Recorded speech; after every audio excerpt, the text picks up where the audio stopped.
বামুটিয়া বিধানসভার রাঙ্গুটিয়া সৎসঙ্গ মন্দিরে আয়োজিত হলো এক ভক্তিময় ও আধ্যাত্মিক মহোৎসব। পরম পূজনীয় শ্রী শ্রী আশ্চর্যদেব দাদার 59তম শুভ জন্মজয়ন্তী উপলক্ষে দিনভর অনুষ্ঠিত হয় ধর্মীয় ও ভক্তিমূলক অনুষ্ঠানমালা। সকালের মঙ্গল প্রার্থনার মধ্য দিয়ে অনুষ্ঠানের সূচনা হয়।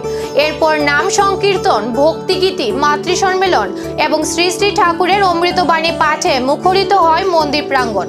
বক্তারা শ্রী শ্রী ঠাকুরের বাণী তুলে ধরে বলেন, মানুষের সেবা ও ভালোবাসাই ঈশ্বর লাভের পথ এবং তার আদর্শ সমাজে মানব কল্যাণ ও আত্মশুদ্ধির বার্তা বহন করে। দূর দূরান্ত থেকে আগত অসংখ্য ভক্ত ও ইষ্টপ্রাণ দাদা দিদির উপস্থিতিতে উৎসবটি পরিণত হয় এক মঙ্গলময় মিলন মেলায়। অনুষ্ঠানের শেষে সকল ভক্তের মধ্যে ভান্ডারা প্রসাদ বিতরণ করা হয়। ভক্তির এই মহাসমাগম কি আরও বড় আধ্যাত্মিক বার্তা বহন করছে? নজর এখন পরবর্তী আয়োজনের দিকে।